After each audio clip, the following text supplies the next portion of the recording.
You might know them as pork skewers, but to me, they're pinchos de cerdo. And today I'm gonna show you how to make them. But first, let's start with the ingredients that you're going to need. The first thing you're gonna need is 3 pounds of pork. You could use Boston butt or shoulder. For the seasonings, you're gonna need half a teaspoon of black pepper, 1 teaspoon of onion powder. You're also gonna need 3 teaspoons or 2 packets of sazon. The sazon is gonna add flavor and color. We also need 2 tablespoons of salt and 1 tablespoon of the all-purpose adobo seasoning. We also need 2 teaspoons of garlic paste and 3 tablespoons of oil. You're also going to need 1 cup of your favorite barbecue sauce. And last, you're gonna need some water to cook the pinchos. I have 6 cups here. The first thing we need to do is prep the garlic oil. Now for the garlic, I highly suggest that you use fresh garlic. Trust me, it just makes a difference in the flavor.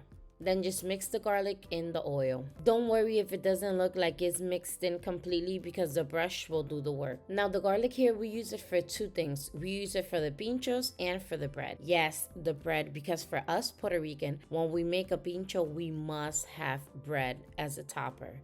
If you didn't have some bread, it's like you never ate the pincho. Now for the bread, most of the time what we use is pan sobao, which is a Puerto Rican sweet bread, or pan de agua. It's a Puerto Rican bread, but it's not sweet. But honestly, any bread will do. A good bread for this will be an Italian loaf bread. You just have to slice it into 1/2 inch to 1 thick pieces and you're good to go. To make the pinchos, we're gonna need some type of skewers, the metal ones or the bamboo sticks like I'm using here. If you're using the bamboo sticks, you wanna soak them in water for at least 5 minutes. This is gonna prevent them from burning when grilling. But I only do this if I'm using a grill, because if I'm using a grill pan, I don't have to do this. You could just skip this step. After the 5 minutes have passed, just make sure to remove all the excess water that the stick may have. Now this step right here, you probably won't have to do if you're doing this in a grill, but since I'm using a grill pan, my sticks are way too long, so I need to cut them. So what I do, I just put all the sticks together and just slowly roll my knife on top of where I want to break them, and they just snap off really easy. You can also avoid all of this and just buy the skewers that come in a smaller size, but I just like to buy the big ones and cut them myself. Now, as I said earlier, you could use a pork butt or pork shoulder. These are my favorite because they tend to be a fattier cut. And all of this fat is what is going to help the meat stay very juicy. Now we need to cut the pork. You could just also get the meat in the supermarket and ask them to cut it for you. Of course, this is going to have a higher price tag. And since I like to save some money, I do it myself. The meat, you want to cut it into 1.5 to 2 inches thick chunks. This is not too big nor too small. The chunks don't have to be perfect, so don't worry about that. Now, I told you before that you wanted this cut because it had a lot of fat, and that's good. But too much fat is not good either. So when you see a big chunk of fat, just try to take it off. Sometimes you could go by scraping it and it will kind of come off, but sometimes you have to cut it off. Now, I left this part, me cutting this piece of meat, because I wanted to show you that it's okay to leave some fat on. Because remember, like I said earlier, the fat is going to help us make the meat juicy, and it also adds some flavor. So you don't have to go all crazy. So remember, some fat is good, just not a big blob of fat. Now, this is the part that is a little different of how I make pinchos from the traditional way of making pinchos. And it's because I take a big pot, I set it to high heat, I add my meat, all my seasonings, and I also add my water because we want to boil this meat. And you could make this without boiling your meat and skipping this step. It all depends on the texture you want your meat to have after you cook the pinchos.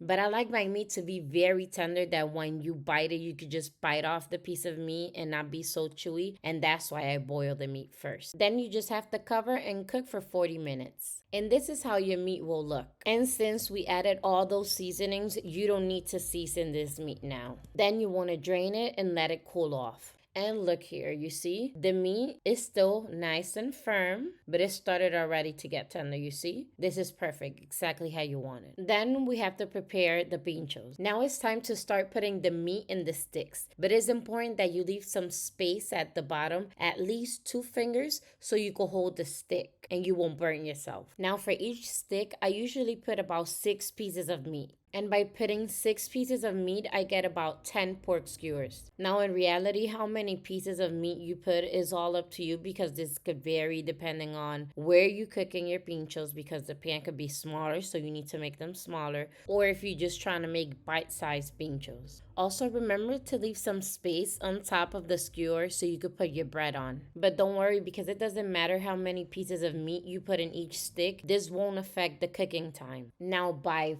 far, the best part about this recipe is that you can make this until this right step right here. Just put the meat in the sticks and then you could freeze them. You just have to make sure that you cover them well so they won't get that freezer burn or kind of like the taste of the freezer, and then you're good to go. Then whenever you want to make them, you just pop them out of your freezer, thaw them for a little bit, and throw them on the grill. Now before we grill this, we need to take some of that garlic oil and we'll want to brush the bread on both sides. And you only see 4 pieces here, but trust me, for each one, you need to put like 2 or 3 pieces of bread. You also want to brush some of this oil on the skewers too.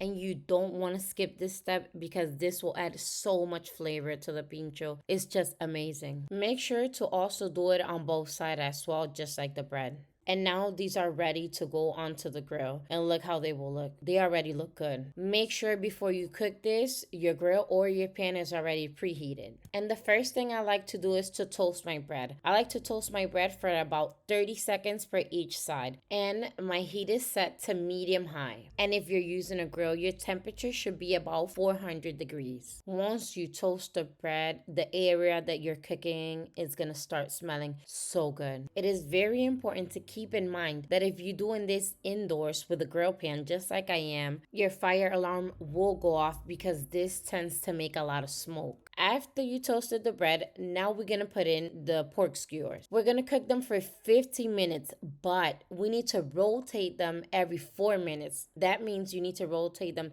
3 times. And each time that you're gonna rotate them, make sure that first, before rotating them, you brush on some of that garlic oil. The garlic oil is just gonna add another layer of flavor. Plus, it will also help the meat stay moist. Now, if you want to add some spice to this recipe, you could do it 3 different places. You could do it in the water when cooking the meat. You could do it now in the garlic oil. You could add some chili flakes or some cayenne pepper, or you could add it in your sauce. Now, for the sauce, the barbecue sauce, we wait to add it at the very end, the very last 3 minutes, because you don't want your sauce to burn. Now for the sauce, make sure it's a sauce that you like, because it doesn't matter if the pincho is really good. If you don't like the sauce, you won't like the recipe. Now when adding the sauce, make sure you add a lot of it. Don't think it's a lot, trust me, most of it just falls off or just dries up, so make sure you add a lot. Now to these pinchos, you can add other vegetables in between the meat. You could add onions, you could add peppers, or whatever you like in between. And look at the finished product. This, trust me, tastes just as good as it looks. Buen provecho and thanks for watching. See you in the next video.